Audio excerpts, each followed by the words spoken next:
Suraram colony Ramlila మైదానం వద్ద గత కొన్ని నెలలుగా డ్రైనేజీ సమస్యలపై సూరారం కాలనీలో గల వివిధ పాఠశాలల విద్యార్థులు రోడ్డుపై ధర్నా చేయడంతో వెంటనే స్పందించి స్వయంగా అక్కడికి వెళ్లిన మాజీ కార్పొరేటర్ సురేష్ రెడ్డి గతంలోనే ఇంతకు ముందే సుమారుగా 46 లక్షల ఎస్టిమేషన్ వేసి పంపించడం కూడా జరిగిందని వాళ్లకు నచ్చజెప్పి త్వరలోనే పూర్తి చేస్తారని హామీ ఇచ్చి పంపించడం జరిగింది. ఇప్పటికైనా అధికారులు చొరవ తీసుకుని త్వరలోనే పూర్తి చేయాలని సూచించారు.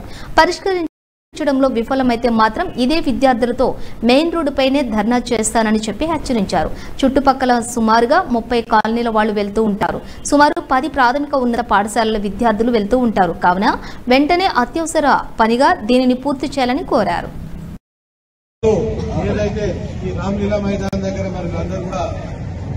రోడ్డు మీకు వచ్చి ఒక ధర్నా చేస్తున్నారో ఇది చాలా బాధాకరం. మరి గత 7 నెలల నుంచి కూడా మేము దీని మీద లెటర్లు పెడతా ఉన్నాం. దీన్ని చేయమని దీనికి ఆల్రెడీ కూడా 46 లక్షలతో ఎస్టిమేషన్ వేయించడం కూడా జరిగింది. మరి అధికారులు పట్టించుకుంటలేరు, మా దగ్గర ఫండ్స్ లేవని చెప్తా ఉన్నారు. మరి దీని విషయంలో గతంలో కూడా నేను అందరికీ చెప్తాం జరిగింది. మరి ఈ రోజు ఇక్కడ చుట్టుపక్కల గవర్నమెంట్ స్కూల్ కానివ్వండి, ప్రైవేట్ స్కూల్ కానివ్వండి, సుమారు 3-4 చెప్తా ఉన్నారు. వాళ్ళు కూడా నాకు అప్పుడప్పుడు ఫోన్ చేసి సార్ మా డ్రెస్సుల మీద బుద్ధ నిలబడ్డానికి కూడా మేము ఎలాంటి సహాయం చేయడానికి పరిస్థితుల్లో మనకి కారణం యొక్క గవర్నమెంట్ అనేది కూడా నేను అందరికీ తెలియజేస్తా ఉన్నా. మరి ఇదే కాదు, ఇప్పుడన్నా ఈ యొక్క అధికారులు పట్టించుకొని ఈ కార్యక్రమాన్ని చేయకపోతే రేపు రాబోయే కాలంలో ఆ మెయిన్ రోడ్ మీద కూర్చొని ధర్నా చేస్తామని కూడా నేను ఆఫీసర్లకు హెచ్చరిస్తా ఉన్నా. నిన్నగాక మొన్న నేను ఎండీ గారికి ఫోన్ చేసి మాట్లాడడం జరిగింది. ఎండీ గారు పిఏ మాట్లాడుకుంటే ఏమంటారంటే సార్ జిహెచ్ఎంసీ నుంచి ఏదైతే అండర్ గ్రౌండ్ వాటర్ వర్క్స్ ఇచ్చామో వాళ్ళు మాకు సంవత్సరానికి 8 కోట్ల చిల్లర ఇస్తామన్నారు. వాళ్ళు ఇస్తలేరు కాబట్టి మేము ఎక్కడి నుంచి పెడతామని అడిగాం. నేను చెప్పాను సార్ మీది వాళ్ళకి 2 కూడా గవర్నమెంట్ డిపార్ట్మెంటే. గవర్నమెంట్ డిపార్ట్మెంట్ వాళ్ళు మీ కమిషనర్ ఆ కమిషనర్ మాట్లాడుకుని మాకు క్లియర్ చేయాలి. కానీ ఇలాంటి విషయాలు మాకు చెప్తే మేము ఏం చేయగలుగుతాం సార్? కంపల్సరీ క్లియర్ చేయమని చెప్తాం జరిగింది.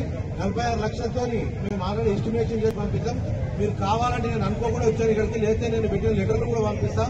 మరి ఇక్కడ అధికారులు పట్టించుకోక ఈ రోజు ఈ పరిస్థితి తెచ్చారు. మరి ఇప్పుడు కొత్తగా అధికారులు మారిన తర్వాత మీ అందరికీ కూడా తెలుసు, గతంలో 2 రోజులకు నీళ్లు వచ్చాయి, 10 రోజులకు చేస్తా ఉన్నారు. కారణం ఏంటంటే వాళ్ళకి మెయింటైన్ చేసే పరిస్థితి లేదు. వాళ్ళు ఎట్లా నడిపేయాలో తెలియక అందరు ఆఫీసర్స్ మారారు. వాళ్ళకి ఎక్కడ నీళ్ళు ఎట్లా ఉందా ఏం సంగతి తెలియక ఈ రకంగా జనాలను బాధ పెడతా ఉన్నారు. నేను ఇక్కడ అడుగుతా ఉన్నా, ఇక్కడ ఉన్న కాంగ్రెస్ లీడర్లను కూడా చేతులు జోడించి నమస్కరించి అడుగుతానా, సార్ మీ గవర్నమెంట్ ఉన్నది, మీరందరూ ముందుకొచ్చి మరి మీ మినిస్టర్లతో కొట్లాడతారో ఎవరితో కొట్లాడతారో రండి. మీరు మీతో పాటు మేము కూడా వెళ్ళిపోతాం. మన బీజేపీ నాయకులు మేమున్నాం. పార్టీలకు అతీతంగా వచ్చి ఇక్కడికి బాధ చేయాలని చెప్పి మేము తెలియజేస్తాం. కారణం ఏంటంటే మరి ఓపెన్ అంటే సుమారు ఈ చౌరస్తా నుంచి రోజుకి 20 బస్సు వాళ్ళు వెళ్తా ఉన్నారు. స్కూల్ పిల్లలు కానివ్వండి, జాబ్స్ వెళ్ళేవాళ్ళు కానివ్వండి. మన బాదూర్పల్లి డబల్ బెడ్రూమ్ నుంచి కొత్త 1000 మంది ఉన్నారు.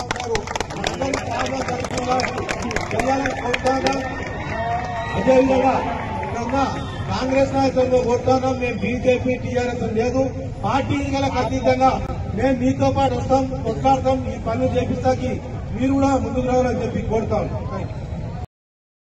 ఆ నీళ్ళ వల్ల రోజు మాకు మా పైన బుర్ర పడుతున్నారు. దానివల్ల మా క్లాస్ టీచర్స్ మాకు రోజు పనిష్మెంట్ ఇస్తున్నారు. దయచేసి ఆ వాటర్ ని ఆ ప్రాబ్లమ్ ని సాల్వ్ చేయండి.